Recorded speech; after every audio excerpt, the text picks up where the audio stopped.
Comtoise Radio, l'actu dans les Vosges saunoises, Jean-Pierre Poinceau. Bonjour, plusieurs chefs d'entreprise qui ont le label Haute-Saône La Course en tête se sont réunis il y a quelques jours à l'hôtel du département pour partager leur parcours, leurs innovations, leurs histoires.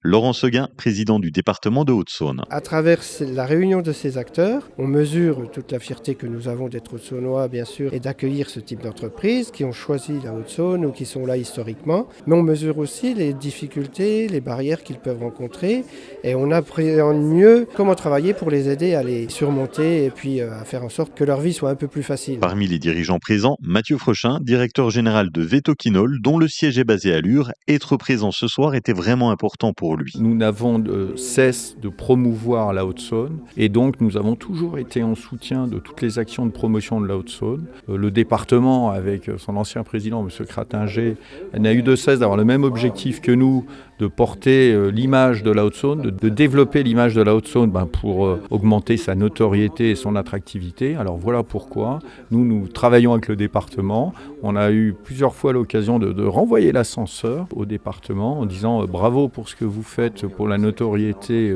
du département. Nous, ça peut nous aider à recruter. Voilà pourquoi c'est gagnant-gagnant cette relation avec le département. Hier soir, sur la RN19 à Pomois, entre Lure et Vesoul, un violent choc frontal a fait 2 blessés graves. L'accident s'est produit vers 20h30 sur une portion où les dépassements sont interdits.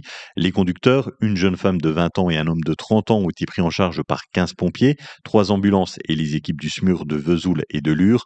2 hélicoptères ont été mobilisés. La RN19 a été coupée pendant 1h30 avec des déviations mises en place par Velminfroy et Pomois et elle a rouvert à 22h30. Une enquête de gendarmerie est en cours pour déterminer les causes de cette collision. Depuis le 1er novembre, une nouvelle convention nationale sur le transport sanitaire est entrée en vigueur. Objectif de l'État, réduire les dépenses de la sécurité sociale. Résultat, une forte baisse de rémunération pour les chauffeurs. En Haute-Saône, le kilomètre à charge passe à 1,07 €. Les heures d'attente ne sont plus payées. Le retour à vide est désormais rémunéré 2 fois moins qu'avant. Ces changements inquiètent les professionnels. Le transport sanitaire représente plus de 90% de leur activité. Et selon l'Union artisanale des taxis de la Haute-Saône, certaines petites structures pourraient perdre jusqu'à 30% de leur chiffre d'affaires avec un risque de fermeture ou de licenciement. Conséquence également pour les patients, les chauffeurs ne pourront plus attendre pendant les rendez-vous médicaux. Ils devront repartir, ce qui pourrait allonger les temps d'attente pour les retours. Ce week-end à l'Élysée se déroule la grande exposition du fabriqué en France et l'entreprise au Saunois, la verrerie La Rochère, y sera présente pour la 2e fois consécutive.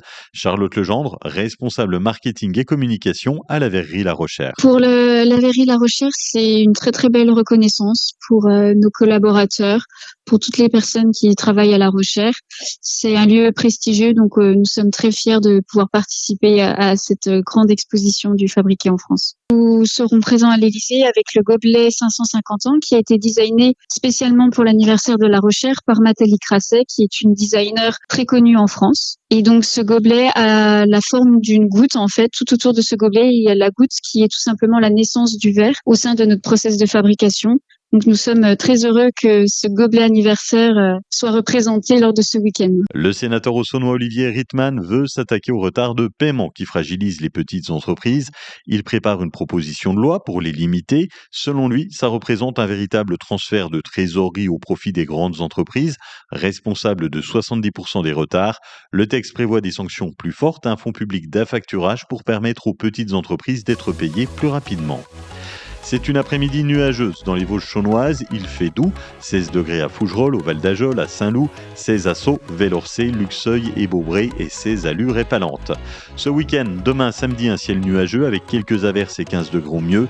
Dimanche, pas mal de nuages, quelques éclaircies et 13 degrés au maximum. Très bon week-end sur Comtoise Radio.